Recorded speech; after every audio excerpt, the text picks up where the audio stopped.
देख रहे बिंदास बोल और बिंदास में हम आपके सामने मुद्दा लेकर आए हैं सरकारों के और नेताओं के असंवेदनशीलता का। जहां देश में भूखमरी, कुपोषण और आर्थिक बदहाली के कारण किसान आत्महत्या कर रहे हैं, 60 करोड़ से भी ज्यादा लोग सरकारी आंकड़े के अनुसार ही खुद गरीबी रेखा के नीचे हैं, वहां 7,721 रुपए की थाली कहां से समर्थन हो सकता है। एक कॉलर ने समर्थन करने का प्रयास किया, लेकिन लाइन में थोड़ी देर बने रहने के बाद उनके भी ध्यान में आ गया कि गलती हो रही है और शायद वो भी मनमोहन सिंह के समर्थन से पीछे हट गए। एक कॉलर से बात करते हैं। नमस्कार।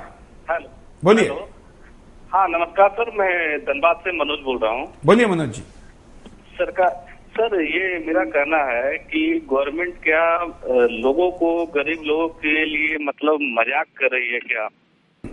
यहाँ पर किसी को एक दिन का खाने का कॉस्ट बतलाती है सरकार की 30 रुपये और 32 रुपया है, और एक प्लेट थाली का यहाँ कीमत 7,000 और 8,000 रुपया होता है। सरकार को ये नहीं पता है किसी जो मिडिल क्लास आदमी है वो 5-6 हजार रुपए में पूरा परिवार को चलाना पड़ता है। बिल्कुल। तो क्या सरकार लोगों को दर्द को खुरिचती है? बिल्कुल, धन्यवाद। हम आपको परिणाम दिखाते हैं कि ऐसा ही होता रहा, आप चुप बैठे और ये सब कुछ चलता रहा तो क्या होगा। काले अंग्रेज अपने मकसद में कामयाब हो जाएंगे। जो काले अंग्रेज आज भी देश को लूट रहे हैं वो मकसद में कामयाब हो जाएंगे, क्योंकि इन्हें किसी का भी डर नहीं है। देश खोखला हो जाएगा। अगर देश की प्राकृतिक संपदा को लूटकर ऐसे ही पार्टियों में उड़ाया जाता रहा तो आप खुद ही अंदाजा लगा सकते हैं ऐसे में क्या होगा देश का। गरीब और गरीब हो जाएगा। आज वैसे भी देश की हकीकत है कि गरीब और गरीब होता जा रहा है, जबकि अमीर और ज्यादा अमीर। क्यों हो रहा है आखिर ऐसा? क्योंकि आज गरीबों का पैसा लूटकर अमीरों को दिया जा रहा है। देश की अर्थव्यवस्था कमजोर हो जाएगी। अगर सरकार अपने खर्चे में कटौती नहीं करती है तो इससे देश में महंगाई और ज्यादा बढ़ेगी। इसमें कटौती नहीं की गई तो इसमें देश में महंगाई और ज्यादा बढ़ेगी। इससे सरकार की सेहत पे तो कोई फर्क नहीं पड़ेगा, लेकिन आम आदमी का जीना दुश्वार हो जाएगा और इससे कहीं न कहीं देश की अर्थव्यवस्था पर बुरा असर पड़ेगा। गरीब अमीर के बीच की खाई बढ़ जाएगी। जिस तरह से सरकार आम आदमी को उसका हक नहीं दे रही है, जो आम आदमी का हक है वो उद्योगपतियों और भ्रष्ट मंत्रियों की जेब में जा रहा है, इससे कहीं न कहीं गरीब और अमीर के बीच की खाई बढ़ती जा रही है। यहाँ पर उत्तम मंडल झारखंड से फेसबुक पर मैसेज देकर कहते हैं कि आपका कार्यक्रम देखने के बाद मैंने तय किया है कि मैं आज रात का भोजन नहीं लूंगा। ये मैं प्रायश्चित्त कर रहा हूं क्योंकि मैं इससे ज्यादा सरकार के खिलाफ कुछ नहीं कर सकता। मनोज बिल्कुल, एक बड़ा ही इमोशनल तरीके से और एक तरह से मैं कहूँगा कि एक तरह से रैशनल तरीके से भी कहीं न कहीं देश और समाज के प्रति उस व्यक्ति में एक संवेदनशीलता है। बिल्कुल, तभी इस तरीके की इनिशिएटिव और लेकिन देखिए, ऐसा कहा जाता है कि देश के किसी व्यक्ति के, एक व्यक्ति के भी पैर में कांटा चुभ जाए तो मुखिया के आंखों में आंसू आने चाहिए। ये आदर्श कल्पना हमारे यहाँ पर किया जाता है। क्या कोई भूखा सो रहा है इसलिए हमारे देश के प्रधानमंत्री ने कभी खाना नहीं खाया? या केवल प्रधानमंत्री ही क्यों, कई लोग इनके प्रतिनिधि हैं, विधायक हैं, सांसद हैं, राज्यों के मुख्यमंत्री हैं, वहां के गवर्नर हैं, ऐसे किसी ने भी क्यों कोई आदर्श नहीं दिया? एक लोग, मुझे याद है कि हमारे एक प्रधानमंत्री ने कहा था कि एक दिन का उपवास करो क्योंकि बाकी लोगों को भोजन नहीं मिल रहा है। लाल बहादुर शास्त्री ने ये कहा था। इतिहास उनको याद करा है। ऐसे कई प्रधानमंत्री बीच में होके गए जिनका नाम भी लोग नहीं याद रखेंगे। बिल्कुल, मतलब ऐसा अगर आप कुछ करते हैं तो आपको जनता याद रखती है, आप अमर हो जाते हैं। ये इतना जानते हुए भी लोग क्यों नहीं कर पा रहे? देखिए, उस समय देश की जनता गरीब थी, देश पिछड़ा हुआ था, तो देश का प्रधानमंत्री भी देश के एक लक्ष्य को पाने के लिए उस गरीबी और उस बदहाली के इडियम को लेकर के लोगों के सामने एक उद्बोधन दिया कि एक टाइम का खाना उपवास करके बचाएं और देश के सैनिकों का जो है वो मान मर्यादा और उनको मजबूती दें।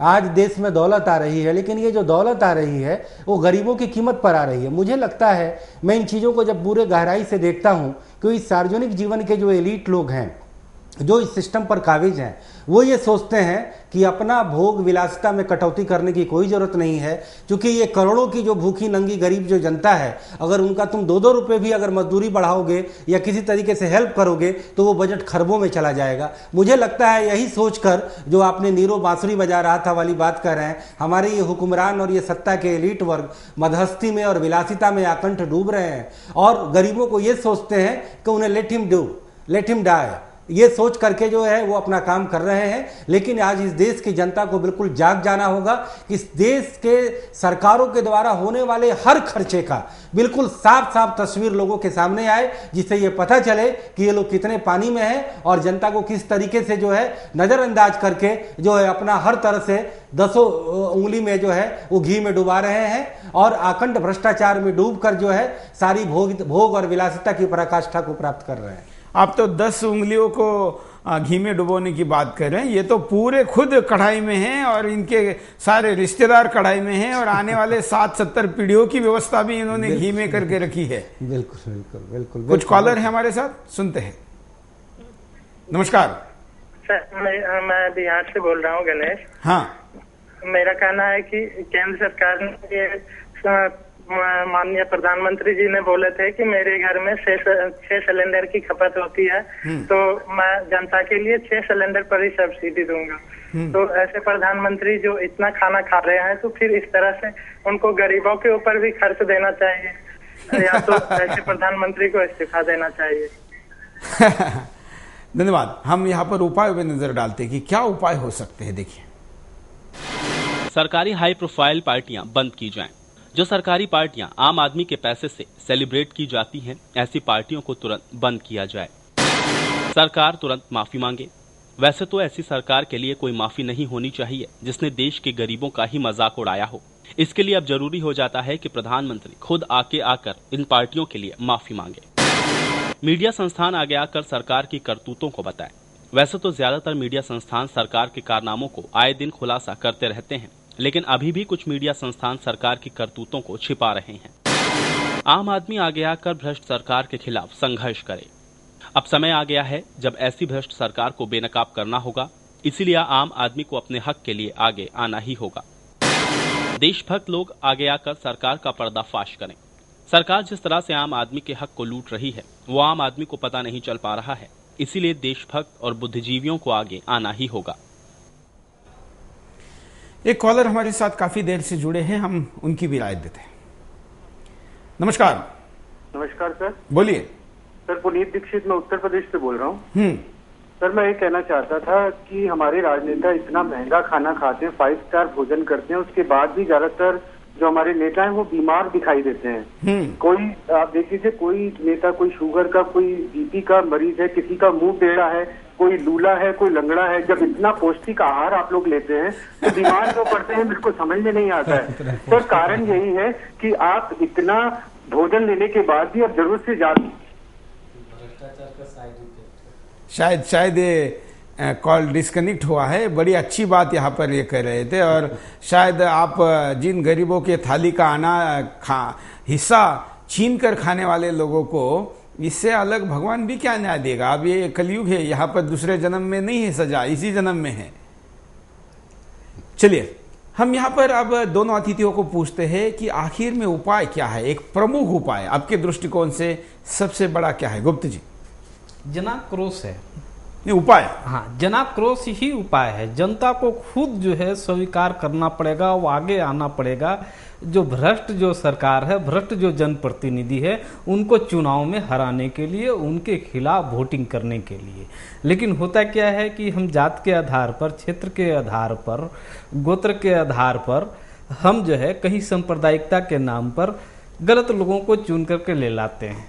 तो हमें इससे बचना पड़ेगा। हमको अच्छे लोगों को चुन करके लोकसभा में भेजना पड़ेगा और फुल टाइम राजनीतिक को प्रधानमंत्री बनाना चाहिए। पार्ट टाइम जो राजनीतिक हैं उनको जो है, या प्रोक्सी जो पॉलिटिशियन हैं उनको प्रधानमंत्री नहीं बनाना चाहिए। जैसे मनमोहन बिल्कुल सिंह। हम मनोज जी के पास जाएंगे, आप भी क्या उपाय सजेस्ट करेंगे? देखिए, व्यवस्था परिवर्तन की जब बात आती है तो देश में आमूल चूल परिवर्तन की बात आती है, लेकिन मौजूदा जो परिस्थितियां हैं उसकी वास्तविकताओं को लेकर के उसमें इस तरीके के सुझाव लाना जो वास्तव में जो है तार्किक हैं और जिन्हें अमली जामा पहनाया जा सकता है, और एक एक खर्चे को बिल्कुल जो है पारदर्शी तरीके तक लोगों के सामने रखा जाए और उसे बताया जाए कि ये कितना उचित है और कितना अनुचित है, और उसमें एक तारतम्यता का बोध हो, और पब्लिक फिगर हमेशा जनता को जो है वो एक ऐसा मैसेज दें जो उन पर किसी भी तरीके की उंगली न उठाने का एक तरह से लोगों के सामने एक भाव जाए।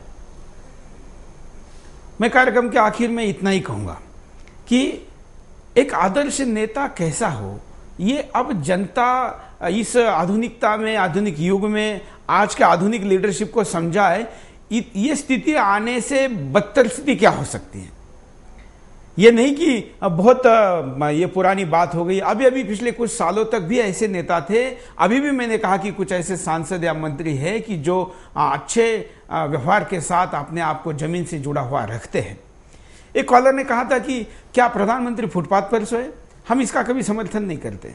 इस इतने बड़े प्रतिभाशाली या संपन्न देश का प्रधानमंत्री अच्छे जगह रहे, अच्छा खाए, अच्छा पिए, कोई प्रॉब्लम नहीं, लेकिन वो इस चीज को ना भूले कि इस देश में गरीब लोग हैं और मेरे किसी व्यवहार से मैं उनका मजाक नहीं उड़ा रहा हूं। जिस महात्मा गांधी का नाम लेके सरकार चलती है, वो महात्मा गांधी कहते थे कि राज्य ने ऐसी नीति बनानी चाहिए और बनाते समय यह सोचना चाहिए कि देश के आखिरी आदमी को इसका क्या परिणाम होगा। आज ये देखा जाता है नीति बनाते समय कि देश के पहले आदमी को, अंबानी को, टाटा को क्या ये नीति मंजूर है। ये नहीं देखा जाता कि आखिरी आदमी पर क्या असर होगा। अगर हमारे देश के 375 मेहमानों ने इस देश के आम आदमी को याद किया होता तो शायद ये थाली नहीं खाते। अगर उन्होंने भूखमरी के संख्या को याद किया होता, अगर उन्होंने किसानों के आत्महत्या को याद किया होता तो वो नहीं खाते। ये भूल चुके हैं। उनके लिए ये केवल भाषणों की बातें हैं, ये चुनाव प्रचार में करने वाले वादे हैं और संसद में हंगामे के मुद्दे हैं। याद रखिए, किसी भी नेता को, खास करके राष्ट्र के प्रमुख को, किसी भी प्रकार की गलती करने का अधिकार ही नहीं है, लेकिन फिर भी कोई काम कर रहा है तो गलती करता है तो उसको माफी है।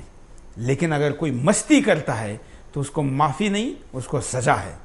अगर ये मस्ती है तो कोई भी सरकार किसी भी दल की हो, कहीं राज्य की हो, कहीं जिले की हो या किसी ग्राम पंचायत की हो, अगर वो मस्ती है तो मस्ती की सजा इतिहास उनको भविष्य में जरूर देगा। आज के लिए इतना ही। जय हिंद।